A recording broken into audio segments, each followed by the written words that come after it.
Pemirsa IDX Opening Bell kita lanjutkan bersama saya Nasiti Lestari. Selanjutnya kita akan mencermati kinerja perdagangan saham hari ini.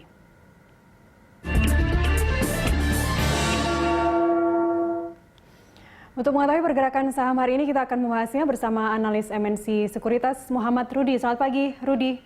Selamat pagi Mbak Nastiti. Ya, kalau kita lihat headline di Investor Daily hari ini, ekonomi pulih lebih cepat. Banyak indikatornya ya, termasuk inflasi November kemarin yang 0,28%. Bagaimana pengaruhnya hingga saat ini untuk IHSG? Iya, kalau kita lihat banyak sekali sentimen positif untuk IHSG kemarin dan juga akan berlanjut di hari ini ya Mbak Nastiti. Karena kalau kita lihat untuk dari vaksin dari Pfizer dan juga BioNTech sendiri saat ini boleh untuk digunakan dalam penggunaannya itu bersifat darurat, di mana memang kalau kita lihat saat ini juga untuk divaksin di Indonesia, untuk standar kuantitasnya sendiri sudah lebih tinggi, di mana menjadi 90% dari sebelumnya 60%. Nah, selain itu juga untuk dari data-data makroekonomi seperti PMI manufaktur Indonesia sendiri untuk di bulan November itu sudah kembali di level 50,6. Atau bisa dikatakan angka tersebut merupakan angka stabilnya Indonesia di mana sebelum adanya COVID-19. Nah, ini yang kalau kita lihat sebelumnya memang Indonesia ada di level 47,8 atau lebih tinggi dari ekspektasi untuk di bulan November ini oleh para ekonom di level 47,2. Itu yang menyebabkan kalau kita lihat IHSG sendiri cukup kuat penguatannya sampai saat ini Mbak Nastiti. Jadi Anda ingin mengatakan bahwa indeks manufaktur Indonesia yang membaik itu masih menjadi sentimen penggerak IHSG untuk hari ini?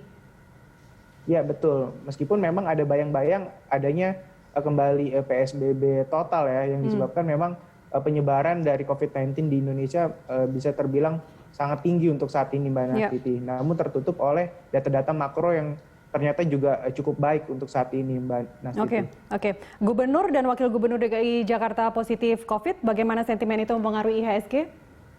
Ya sebenarnya ini juga cukup dikhawatirkan ya, karena memang adanya dari gubernur dan juga wakil gubernur DKI, kemungkinan adanya PSBB total di DKI ini menjadi sebenarnya kekhawatiran untuk para investor, di mana jika DKI memberlakukan PSBB total kemungkinan juga akan diikuti oleh wilayah-wilayah lainnya, karena memang Jakarta merupakan konsentrasi pusat bisnis di Indonesia yang akan merembet untuk kemungkinan di wilayah-wilayah sekitarnya seperti Tangerang, Bekasi yang merupakan wilayah-wilayah yang cukup banyak adanya pabrik-pabrik di sana Mbak Nastiti. Ya, baik. Kemudian kalau kita lihat di lantai bursa saat ini ya, indeks kita sekarang 5.814 di zona hijau, tapi sesaat kemudian ini sekarang sudah merah. Bagaimana prediksi Anda untuk pergerakannya hari ini? Apakah akan ditutup menguat lagi seperti kemarin?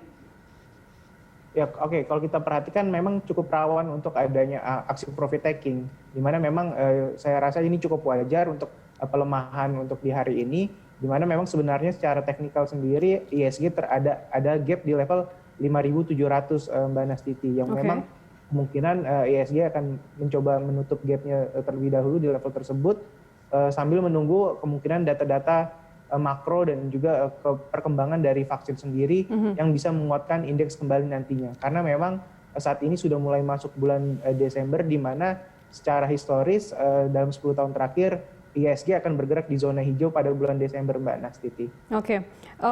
Kalau kita bicara pasar global, ini kan sentimen positif terus menguat seiring dengan nanti di Amerika sekitar pertengahan Desember vaksin Pfizer sama Moderna akan digunakan secara meluas begitu. Pengaruhnya sendiri terhadap saham-saham di sektor farmasi kita seperti apa? Ya, itu akan sangat cukup efektif ya untuk dari sentimen penggerak harganya, karena kemungkinan juga akan diikuti oleh saham-saham yang berbasis ke kimia ya, atau juga dari obat-obatan ya, farmasi sendiri. Itu yang bisa menggerakkan dari saham-saham seperti Kalbe Farma, lalu Indofarma, dan juga Kimia Farma, yang dimana memang sebenarnya sudah cukup bergerak sepanjang tahun ini yang disebabkan oleh COVID-19 sendiri Mbak Nastiti. Baik, selain farmasi yang menjadi penopang IHSG, sektor apa lagi?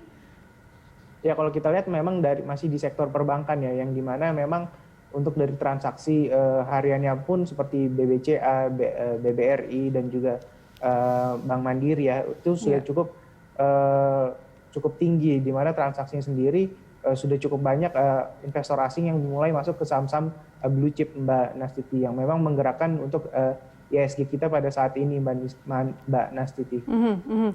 Sekarang juga kalau kita lihat dari November kemarin bahkan sudah mulai kelihatan ya window dressing-nya ya. Saran Anda untuk saham-saham di window dressing ini yang apa aja, seperti apa? Ya, untuk para investor tentu harus tetap memperhatikan saham blue chip ya, karena memang window dressing sendiri lebih kepada saham-saham blue chip dengan kapitalisasi market cap yang cukup besar, katakanlah seperti sektor perbankan, lalu ada telekomunikasi, dan juga untuk dari manufaktur yang memang industri atau sektor-sektor tersebut merupakan market cap terbesar untuk di IHSG kita saat ini. Ya, paling aman memang untuk saham-saham BUMN ya saat ini ya. Betul Mbak Nastiti. Baik, terima kasih Rudi atas informasi Anda bersama kami pagi ini. Demikian tadi pemirsa analis dari MNC Sekuritas Muhammad Rudi.